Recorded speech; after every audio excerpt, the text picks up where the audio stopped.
Mayor Jim Strickland and the Memphis Office of Youth Services presents True Blue Tuesdays with Ike Griffith.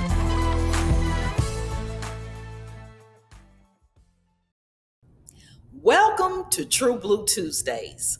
I am Danita Hedgeman, your guest host for Director Ike Griffith.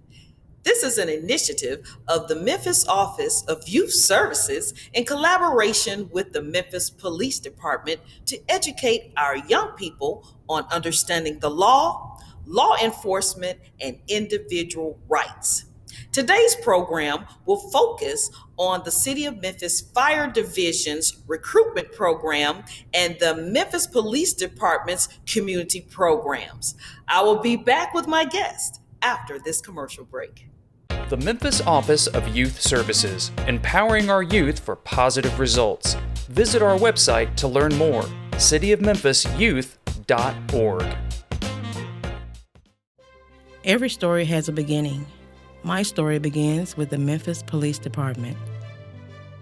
Starting out as a police service technician and working my way up the ranks, I've written the story of a lifetime. I'm Lieutenant Colonel Caroline Mason Beasley, and I'm the best in blue. Apply today, and you too can become the best in blue. We are reimagining policing. To apply, visit joinmpd.com. Welcome back to True Blue Tuesdays. My first guest today is Chief Major McNeil with the City of Memphis Fire Division. He's here today to talk about their services and the recruitment process. Hello, Chief McNeil. Good morning. How are you, Danita? I am great. How are you? I'm doing awesome. Glad to be here. Well, I'm so glad that you are here. So how long have you been with the City of Memphis Fire Division? I've been with the Memphis Fire Department for 28 years. Ooh, that's a long time. So what do you do, and how did you become a chief? Wow. Well, again, I started the fire department when I was 23 years old. And with that, I had gone to college for journalism. And so I enjoyed getting with people, meeting with people, talking with people, and most importantly, helping people. And getting out of college, I had to find a job. And I chose the police department, actually. That was my first choice. And the fire department called soon thereafter. And so I had to make a choice. I chose the fire department. And with the fire department, there were several classes that we took, several leadership classes that are offered, and several technical classes that we can take. But most of the process or preparing that I did, I think it just came through working with people, understanding that everybody was a different person, and learning to manage, talk, supervise, those types of skill sets. Those are the things that prepared me. I have gone to college too, and I have my bachelor's degree in fire administration, and I have a master's degree in public administration. So along with those technical skills, there are some formal skills that you'll need to want to possess so that you can be the best chief that you can be. Wow, that's awesome. And no matter whatever we ask you, you partner with the Memphis Office of Youth Services. So every summer, you actually have a fire internship program for our Memphis Ambassador program, and that is known as our MAP program. So tell us a little bit about that internship program and what the students did during the summer. Wow, thank you. Well, firstly, I would like to just tell the MAP program, kudos to what you all do and for our youth in the city of Memphis. So many times these young people, they're really looking for opportunities and they're looking for experiences that can give them some type of direction as far as a career path. Secondly, I have to say kudos to my administrators. The fire department has partnered with youth service for a while, I think about 16, 17 years.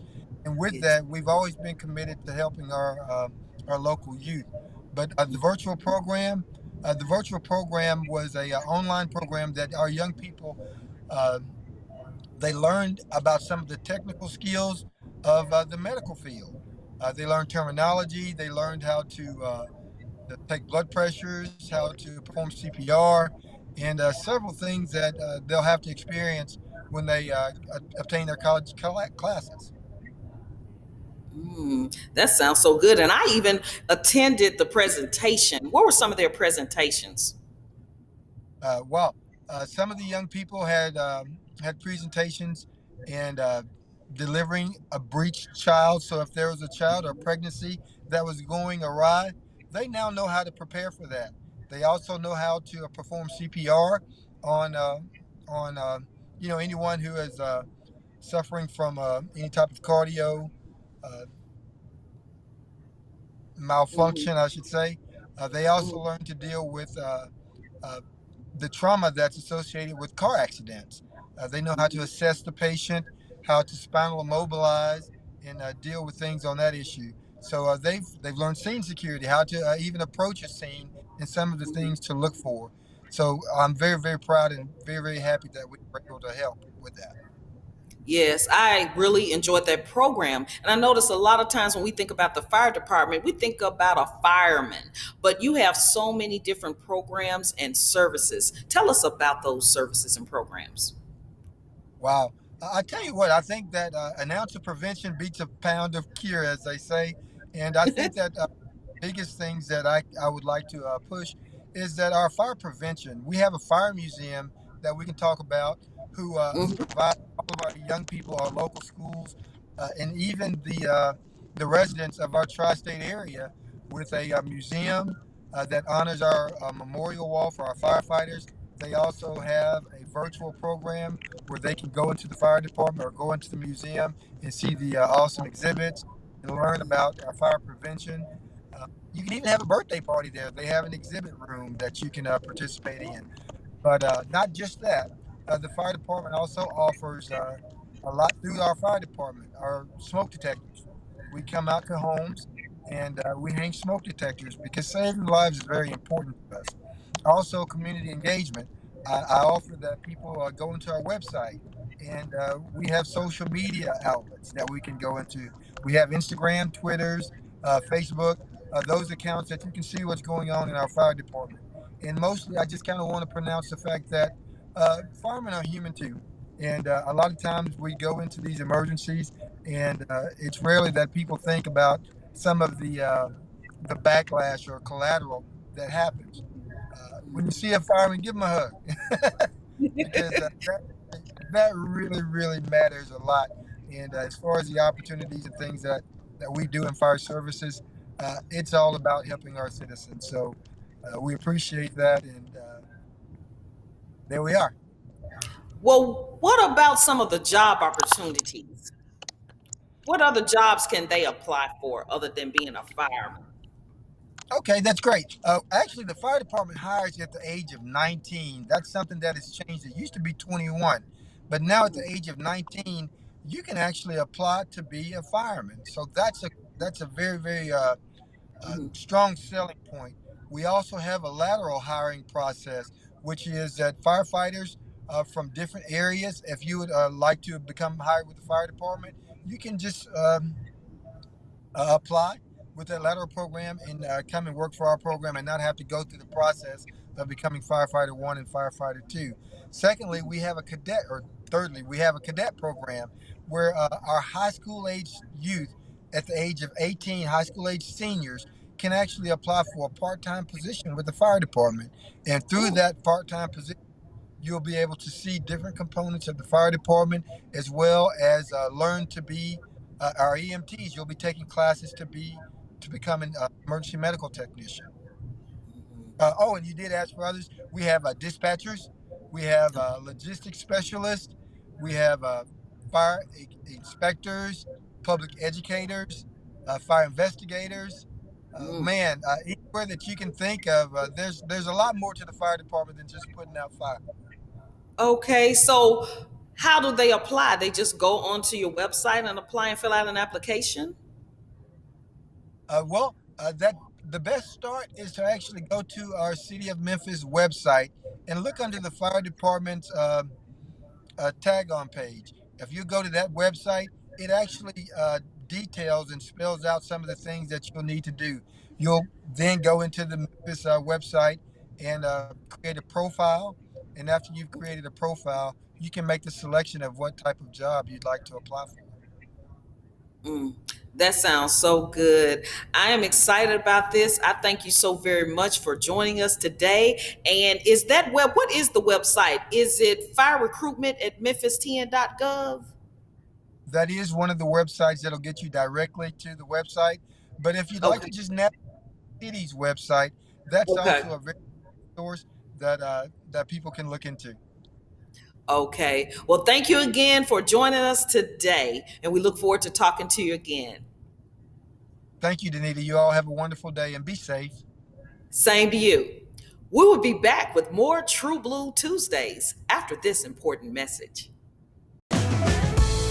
Join us every second and fourth Tuesday for True Blue Tuesdays. Educating our youth on the law enforcement, and individual rights. Being a Memphis police officer allows me to serve my community and empower children on how to handle peer pressure and make better decisions. I help them choose to lead lives free from violence and substance use. Through community policing, I know I'm making a difference. I am Cassandra Leake, and I'm the best in blue. Apply today, and you too can become the best in blue. We are reimagining policing. To apply, visit joinmpd.com. Welcome back. The Memphis Police Department has so many community programs for our youth so that they will have positive outlets. My next guest is Officer Cassandra Leake with the DARE program and the Good News Club. Welcome, Officer Leake. Good morning. Look, I am so excited that you are here because you have been on our program before talking about the DARE program. So tell the new viewers about the DARE program and some of your other MPD programs. Well, DARE is a drug prevention program that we partner with law enforcement and teachers and schools and parents in the community just to teach kids how to be productive citizens in their community. We have a lot of different lessons that focus on helping them make safe and responsible decisions using our DARE decision-making model. It helps them with conflicts. It helps them with bullying issues. It's just all an array of issues that our students are facing. The DARE program is just helping them. And the biggest part of DARE is the relationship building. Being in the classroom with them every week for 13 plus weeks just really enables us as police officers to build that really good positive relationship, not only with the students, but with the teachers and the faculty and staff as well. That sounds good. You know, a lot of times when we think of police officers, we are afraid. We just see the uniform and the guns. We don't realize that you love to give back to the community. And so that's so good that you have those programs. And I saw a term the other day that said community policing. What does that mean? For me, and this is probably what a lot of people answer it this way, is it's about relationships. You know, I think about when you're in a relationship yourself, how do you get to know that person better? How do you build that relationship? And one of the ways that you do is through talking, through listening, through finding out what their needs are, what their, wants are and desires. And then you just do your best to meet those needs and stuff. So I just think about my own personal relationships and how that I can apply that with my position as a police officer. And I'm always looking for opportunities to build relationships, lasting relationships. Wow. Well, you know, when I was talking to you the other day, you were telling me about a program that is so dear to your heart, and that is called the Good News Club. So what is the purpose of that club, and how did you get involved in that club? Well, the purpose, one, is just to give the kids a safe place to stay, to be after school. And two, it just really, talking about relationships again, it really just builds relationships even further. For me, I knew, being a DARE officer has been great. I've been doing it now for about 18 years, and I have built many relationships. But sometimes I don't get a chance to go even further with the parents and the faculty. So I wanted to do something after school for the students to continue to build that relationship.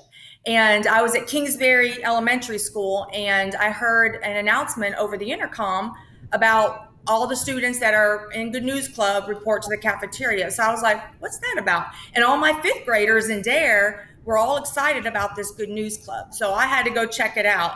And I was just mesmerized by just what I saw. I saw these students, like 75 of them, all crowded up into the cafeteria and just all focused on the person that was given the lesson for that day.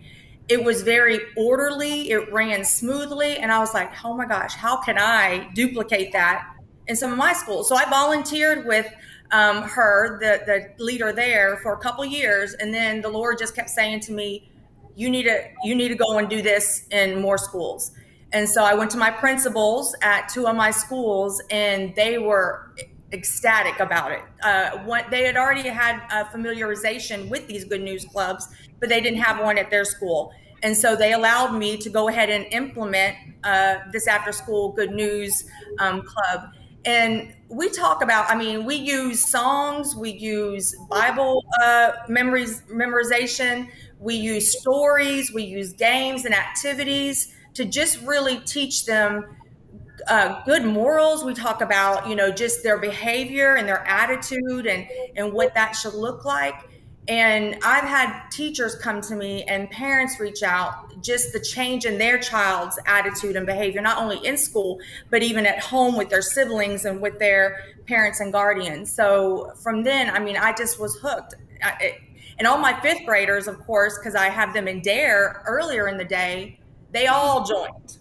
And then, then the fourth graders, and so as I stay in the same school doing this, the third graders, then they can't wait to have Dare. And then, of course, they have Good News Club with me after school. And it's just a really, like I said, community policing. It's getting in the community and finding what needs are there and then meet them. One thing that has always convicted me as a police officer, I've been on 23 years, is if we say we love our city and we love our communities, that's not just a feeling. Love, I believe, is an action. Right. And so if we say we do, then we need to show it by our action. And so I'm always looking for opportunities to show that love in my community. That is so good. And I know the kids love you. So what are the grades? The grades are any grade in elementary school. So I have pre-K all the way up to fifth grade that attend my after school program. And currently this semester I am at Sharp Elementary and Sherwood Elementary. We just had this past Tuesday and Wednesday, our first club meeting for the year, and had 47 students show up at Sharp. Now Sherwood, this is my first year there, so they're not quite sure, the students, what it is all about. But I know once the word gets out, more of them are going to want to join at Sherwood Elementary as well.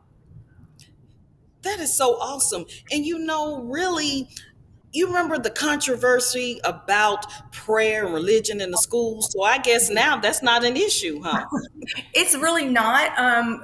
Good News Club actually went to the U.S. Supreme Court on this issue, and the court ruled that the schools cannot deny a religious organization or any organization from coming in after school hours and using their facility.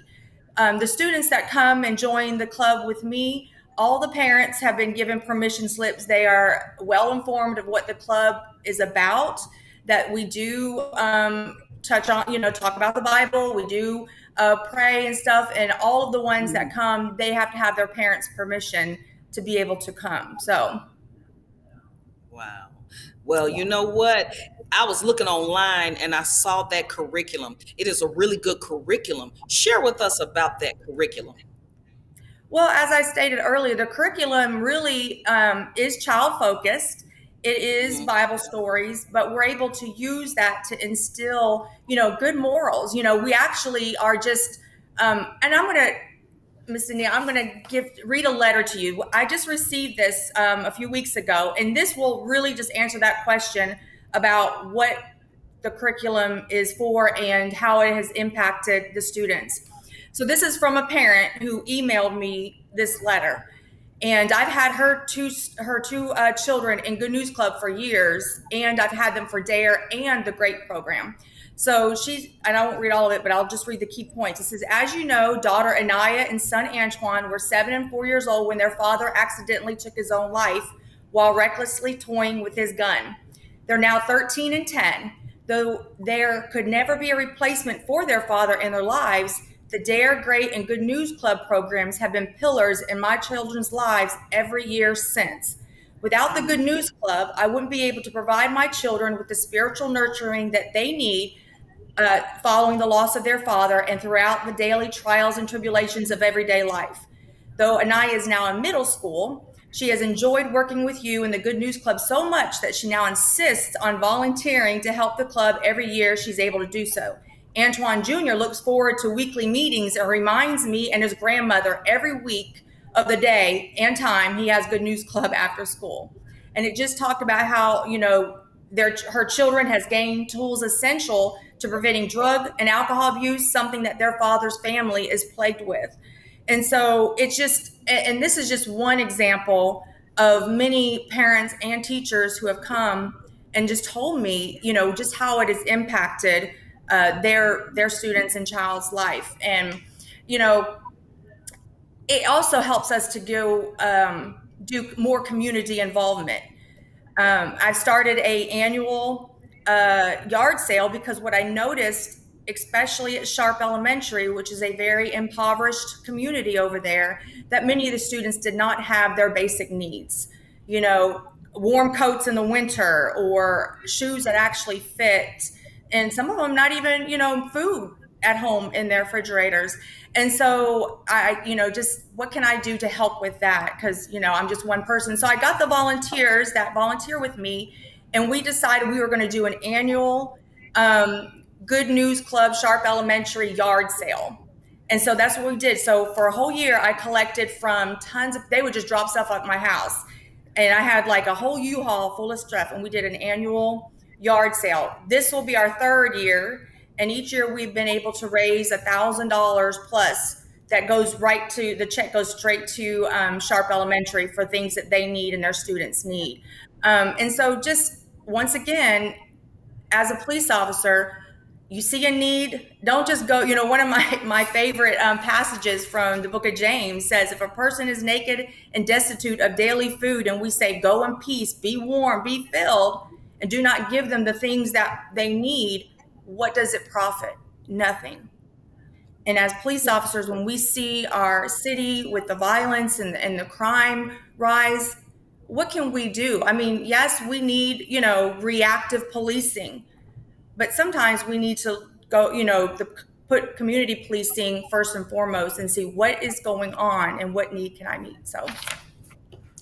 Woo, that is so awesome. I'm ready. I want to volunteer. And I know you told me you're looking for some more volunteers. So if anyone were interested in volunteering, what do they need to do? We actually, the Good News Club is sponsored through Child Evangelism Fellowship, and they have a website. I just had some new volunteers, and actually my coworkers, they decided this year to help with me as well. And so you go to the website and you just click to volunteer here in the Memphis area, and what school you want to volunteer at. And it's just that simple. And there's a strict check. You do have to go through a background check because you're working with children. The school requires fingerprint. So you have to go and get scheduled at the school board to get your fingerprints taken, and follow, child protection policies that are in place. But yeah, we can use volunteers, definitely. Okay, and what are those hours after school? Well, it starts as soon as dismissal, so 3:15, and it promptly ends at 4:30. And so parents are there at 4:30 to pick them up, or some of them walk if it's a neighborhood school. So yeah, just an hour a day, that's it. And the impact it makes is lasting. Now, is that Monday through Friday, every day after school? Well, for me, it's just Tuesday and Wednesday. But I know there's other schools that are led by other leaders. Kingsbury, I was doing that until I added another one on my plate, but they do Mondays. I know it's at Shady Grove. I know it's at Bell Forest. I know it's, at all these other schools too. I'm just not at those ones. I'm at the two that are my DARE schools. Gotcha. Well, it has been a pleasure talking to you today, Officer Leake, about the Good News Club. I am excited, and I know that our viewers are. And so just welcome. I'm going to keep probably asking you again because you have so many wonderful programs that you're involved in, and also the Memphis Police Department. Yeah. So thank you again for joining us today. Thank you for having me. All right. Well, we'll be back with more True Blue Tuesdays after this break. So a PST is a police service technician, and what we do is we handle traffic accidents, we handle abandoned vehicle calls, we write short citations. We also do traffic control, whether when the lights are out, or at a football game, basketball game, concerts, parades, everything in general. My name is Raven Smith, and I am a police service technician. I wanted to become a PST because it was a stepping stone in my career to becoming a police officer, and also an opportunity to further my education. What I like most about being a PST is that we interact with the public, and we serve as mentors in the community, and we assist with traffic crashes, and we do traffic control as well. I have an uncle that's in law enforcement, but I also wanted to do this to, give back to my community and to just, be a part of something bigger than myself. I didn't want to have a job where I was just going to be in an office all day or be something that's just plain. I wanted to be in my community, serving my community. I wanted to learn more about being a police officer. I feel that this is giving me a good life. I feel that, yes, my parents have accepted it. They know it's going to be dangerous at times. You really need to look down the road on what you would like to be in law enforcement. Some of the perks of being a PST are you get your college tuition paid for by the city, which is a huge help in any job. So you get paid to do something that you love. You get paid to be with people every day. And you also get to go to school and get a degree out of it, which is amazing. So this is it for this week's edition of True Blue Tuesdays. If you have any questions or concerns, you may email us at truebluetuesdays@memphistn.gov. That's truebluetuesdays@memphistn.gov. Join us again next week for another edition of True Blue Tuesdays. Join us every second and fourth Tuesday for True Blue Tuesdays. Educating our youth on the law, law enforcement, and individual rights.